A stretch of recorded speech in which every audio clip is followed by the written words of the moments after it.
බදාදා දවසත් එක්ක චතාරික සමය ආරම්භ කර ලබනවා. චතාරිකය දින 40 කියන අර්ථයයි ඒ සඳහන් වෙන්නේ. අපි දින 40ක් තිබෙනවා මේ සුද්ධ වූ කාලය තුල. ඒ දින 40 කියන්නේ කුමක්ද? දින 40 කියන්නේ පූර්ණත්වයේ සලකුණ. ඒ වගේම අලුත් ජීවිතයකට පියමන් කිරීමේ සලකුණක්. උදාහරණ ගන්නවා නම් ඊශ්‍රායල් ජනතාව අවුරුදු 40ක් වහල් දේශයේ සිට පොරොන්දු දේශය දක්වා ගමන් කළා. අවුරුදු 40ක් දිගු කාලයක් ගමන් කරලා තමයි පොරොන්දු දේශයට ආවේ. මෝසෙස්ගේ නායකත්වයෙන් අවසානයේ ජොෂුවාගේ නායකත්වයෙන් වහලුන් හිටිය ජනතාව පොරොන්දු දේශයට පැමිණෙනවා. අපේ ජීවිතත් එහෙමයි. අපි වහල් භාවයෙන් ලක් වෙලා නම් ඉන්නේ වහල් විදිහට ජීවත් වෙන්නේ මෙන්න අපට නව ජීවිතයක්. දෙවියන් වහන්සේ අපට දෙන ලස්සන ජීවිතයකට ඇතුල් වෙන්නට මේ දින 40 ඔබට ආරාධනා කරනවා. ඒ වගේම තවත් සිදුවීමක් තමයි එලියා දිවිසිවරයා බාල් දිවිවරුන්ට විරුද්ධව කටයුතු කිරීමේදී ඒ රජින ඉසබෙලා රජින කේන්ති ගිහිල්ලා එලියා දිවිසිවරයාව මරන්නට හොයනවා. එලියා දිවිසිවරයා මේ රජනගෙන් පලා යනවා. මරණ බයට පලා යනවා.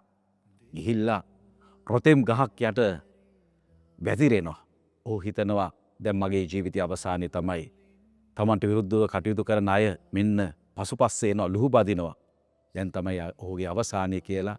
ඔහු කලකිරිලා රොතෙම් ගහ යට වාඩි වෙලා වැතිරලා ඉද්දී මෙන්න දෙවියන් වහන්සේගේ දූතයෙක් පැමිණ ඔහුව ශක්තිමත් කරනවා.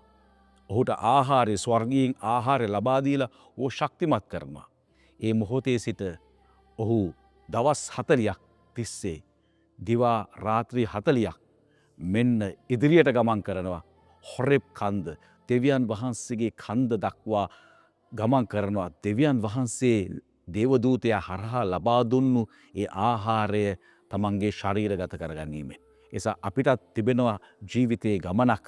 හොරෙබ් කන්දට දෙවියන් වහන්සේගේ ඒ කන්දට උන්වහන්සේ ළඟට ගමන් කිරීමට මෙන්න මේ දින 40 අපට ආරාධනා කර ලබනවා.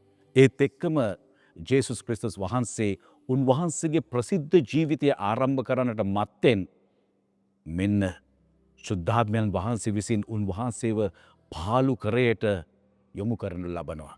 එහිදී ජේසුස් ක්‍රිස්තුස් වහන්සේ සාතන්ගේ පරීක්ෂාවට හසු වෙලා ඒ පරීක්ෂාවට මුහුණ දීලා අසුවෙන් නැතිව මුහුණ දීලා ඒවා ජයග්‍රහණය කරනු ලබනවා. දින 40ක් උන්වහන්සේ කාන්තාරයේ සිටිනවා.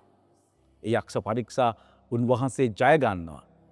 එමගින් උන්වහන්සේගේ ප්‍රසිද්ධ ජීවිතයේ ආරම්භ වෙන පළමුවෙන්ම යක්ෂයාගේ බල බිඳිමින් යක්ෂයාට අභියෝග කරමින් යක්ෂයාගේ මායාව වලට අසු නොවි මෙන්න තමන්ගේ ශරීරය ශක්තිමත් කරගනිමින් තමන් වහන්සේගේ ඒ මෙහෙවර සඳහා ක්‍රියාත්මක වෙනවා.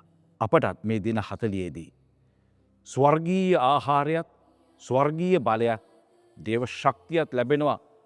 යක්ෂ පරීක්ෂා ජය ගන්නට සාතන්ගේ බල පෑම්වලට එරෙහිව ගමන් කරන්නට උන්වහන්සේගේ මෙහෙවර දියත් කරන්නට අපටත් මේ දින 40 අපට වාසනාවන්ත සුද්ධවන්ත කාලයක් බවට පත් වෙලා තිබෙනවා. ජස්පේටයි.